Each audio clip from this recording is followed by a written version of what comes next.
दोस्तों, जब हम हैकिंग का जुमला सुनते हैं तो सबसे पहला ख्याल जो हमारे जहन में आता है वो कंप्यूटर की खराब सरगर्मी का है।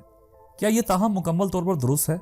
कंप्यूटर और इंटरनेट ने आलमी काम के माहौल को नाकाबिले तसव्वुर तरीकों से बदल दिया है। हमारा डेटा, डॉक्यूमेंट्स और अकाउंट्स की किताबों से कंप्यूटर्स में मुंतकिल कर दिया गया, क्योंकि टेक्नोलॉजी ने हमारी जिंदगी का एक बड़ा हिस्सा ले लिया है। अगरचे इस मुंतकिली ने मुलाजिमीन पर फिजिकल प्रेशर को कम किया है, लेकिन इससे सिक्योरिटी की खिलाफ वर्जियों का खतरा और भी बढ़ गया है। हैकर्स, जिन्हें आमतौर पर बुरे इरादों के साथ लेकिन हुनरमंद अफराद के तौर पर समझा जाता है, डेटा चोरी करते हैं और हमारे सिस्टम को नुकसान पहुंचाते हैं। लेकिन ये भी सच है कि CEH सर्टिफिकेशन के साथ कुछ अच्छे हैकर्स हमारी मालूमात को खराब होने से बचा सकते हैं।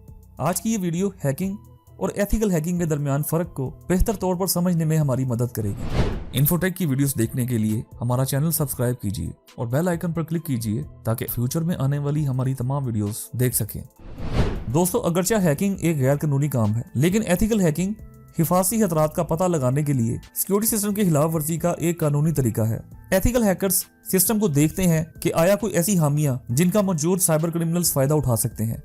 दोस्तों, हैकिंग में 3 कैटेगरीज हैं। क्या आपको पुरानी क्लासिक और मगरबी फिल्में याद हैं, जिसमें अच्छे लोग सफेद टोपियां पहनते थे और बुरे लोग काली टोपियां पहनते थे? आज की साइबर सिक्योरिटी फ्रंटियर ने वाइल्ड वेस्ट वाइब को बरकरार रखा है। सफेद हैट और ब्लैक हैट हैकर्स के साथ यहाँ एक तीसरी कैटेगरी ग्रे हैट हैकर्स की भी है।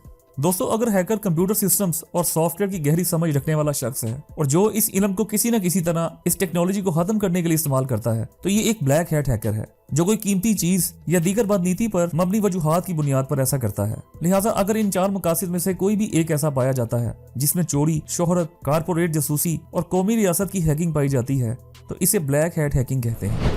दूसरी जानिब व्हाइट हैकर्स कमजोर हामियों को तलाश करके किसी तंजीम की सिक्योरिटी सिस्टम की सिक्योरिटी को बेहतर बनाने की कोशिश करते हैं, ताकि वो ब्लैक हैट्स की शिनाख्त करदा चोरी के नोटिस से पहले या दीगर साइबर क्राइम्स को रोक सकें। न्यूयॉर्क टाइम्स के ऑनलाइन एडिशन की झलकियों के हालिया मजमून के तौर पर कारपोरेशंस अपने मुआवन अमले के हिस्से के तौर पर अपने व्हाइट हैट हैकर्स को भी मुलाजमत देती हैं, या कारोबार अपनी व्हाइट हैट हैकिंग को हैकर वन जैसी खिदमात पर आउटसोर्स कर सकते हैं, जो सॉफ्टवेयर प्रोडक्ट्स की कमजोरियों और इनमें आने वाले बग्स को टेस्ट करती है। आखिर में ग्रे हैट हैकर्स हैं, जो ब्लैक हैट हैकर्स की तरह बगैर इजाजत के सिस्टम और नेटवर्क में घुसने के लिए अपनी सलाहियतें इस्तेमाल करते हैं, लेकिन मुजरिमाना तबाही फैलाने के बजाय वो हदफ के मालिक को अपनी दरियाफ्त की इतला दे सकते हैं और एक छोटी सी फीस के लिए खतरे को ठीक करने की पेशकश भी कर सकते हैं। और दोस्तों, हमारी आज की वीडियो में भी हम एक ऐसे ही पाकिस्तानी किरदार पर बात करने वाले हैं जिनका नाम राफे बलोच है।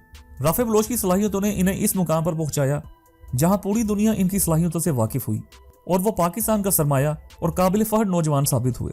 गूगल और एंड्रॉइड में हामियां तलाश करने पर राफे बलोच ने दुनिया भर में बतौर साइबर सिक्योरिटी माहिर और एथिकल हैकर शोहरत हासिल की, जिसके बाद इन्हें दुनिया की साइबर सिक्योरिटी की नामवर जरीदों ने मुख्तलिफ मौके पर आला साइबर माहिरीन की लिस्ट में शामिल किया। राफे बलोच ने गूगल के ब्राउजर गूगल क्रोम और फायरफॉक्स में एक हामी पकड़ कर $5000 हासिल किए। ये वाकया आज से 6 वर्ष कबल का है। ISPR ने इनकी खिदमात को सराहते हुए इन्हें प्राइड ऑफ पाकिस्तान मुहिम का हिस्सा बनाया और मुल्क भर के लिए साइबर सिक्योरिटी के शोबे में इनकी खिदमात को सराहा। इस तरह वो पहले पाकिस्तानी साइबर सिक्योरिटी एक्सपर्ट करार पाए जिन्हें ISPR ने इनामो एजाज से नवाजा। माजी में इनकी सलाहियतों की बुनियाद पर फेसबुक और पेपॉल जैसे इदारों ने इन्हें मुलाजमत की पेशकश की, मगर उन्होंने पाकिस्तान का इंतखाब किया और लंदन से साइबर सिक्योरिटी फॉरेंसिक्स में मास्टर्स के बाद पाकिस्तान टेलीकम्युनिकेशन अथॉरिटी में बतौर सीनियर कंसल्टेंट काम कर रहे हैं।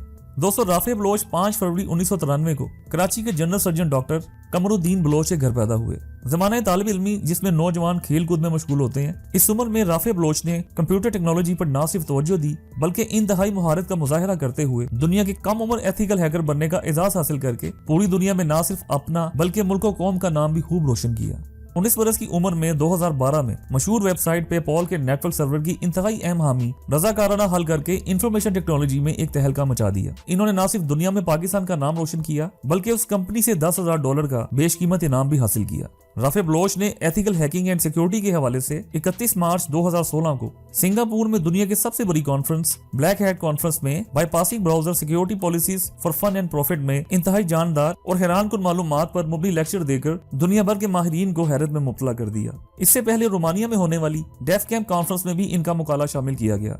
खुदादाद और तहलीकी सलाहियतों से माला माल राफे बलोच को इससे कबल सिक्योरिटी इंफॉर्मेशन शाया करने वाली कंपनी चेक मार्क्स ने साल 2014 में दुनिया के 5 सेरे फहरिस्त व्हाइट हैकर्स में शामिल किया।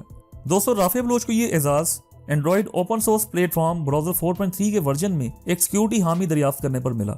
व्हाइट हैकर्स को इखलाकी तौर पर दुरुस्त और जायज हैकर्स भी कहा जाता है। ये कानून के दायरे में रहते हुए किसी सर्वर या नेटवर्क में दाखिल होकर इसके मालिकान को इस सर्वर नेटवर्क की सिक्योरिटी की खामियों के बारे में बताते हैं या इन सिक्योरिटी की खामियों को दूर करते हैं। राफे बलोच एथिकल हैकिंग के हवाले से एक किताब ethical hacking and penetration testing guide भी लिख चुके हैं।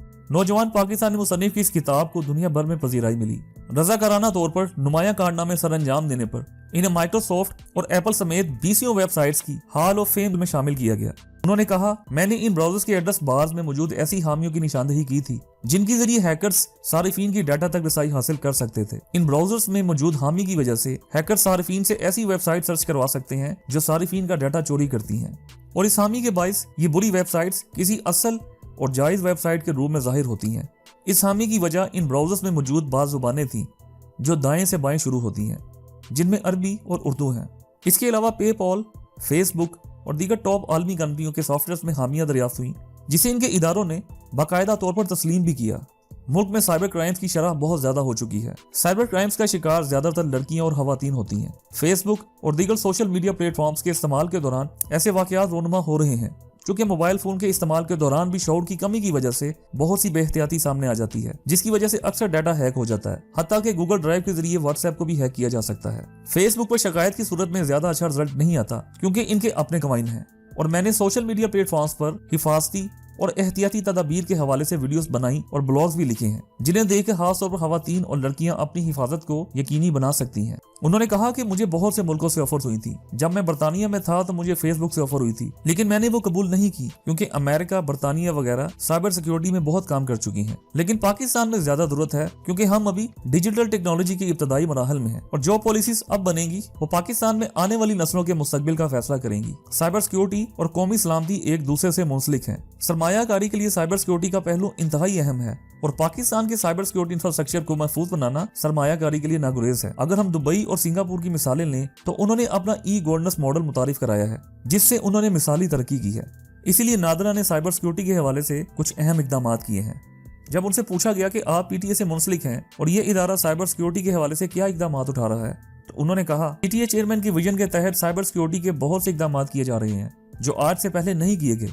उनके ख्याल में पाकिस्तान के साइबर सिक्योरिटी के हवाले से दो बड़े मसाइल हैं। एक तो काबिल अफराद का मुल्क छोड़ना और दूसरा लोगों में साइबर सिक्योरिटी का शऊर न होना। पीटीए के इकदाम का महवर पाकिस्तान के साइबर सिक्योरिटी के स्पेस को महफूज बनाना और आने वाले साइबर हमलों से बचाना है। डिजिटल पाकिस्तान हमारा विजन है और मेरे ख्याल में डिजिटलाइजेशन ही मुस्तकबिल है, और इस वक्त ये पाकिस्तान की अशद जरूरत भी है। पाकिस्तान चूंकि इस वक्त डिजिटलाइजेशन के इब्तदाई मराहल में है, तो इस बात की जरूरत है कि दूसरे ममालिक और इस्लामी ताउन तंजीम के ममालिक के साथ इस सिलसिले में रवाबत बढ़ाए जाएं, ताकि जिन साइबर खतरात से वो गुजर रहे हैं इनसे हम भी सीख लें और बर वक्त बच सकें। दोस्तों, राफी कहते हैं कि इनके वालिदैन की रवायती तौर पर ख्वाहिश थी कि वो डॉक्टर बने, लेकिन इनमें दुनिया दरियाफ्त करने की ख्वाहिश थी, और वक्त के साथ साथ जब इन्हें तरक्की मिली तो इनके घर वालों को समझ आ गया कि ये ठीक काम कर रही हैं। तो दोस्तों, मुझे उम्मीद है आपको ये वीडियो पसंद आई होगी। तो इस वीडियो को अपने दोस्तों के साथ शेयर करें और मेरे इस चैनल को भी सब्सक्राइब करें। वीडियो देखने का बहुत बहुत शुक्रिया। अल्लाह हाफिज।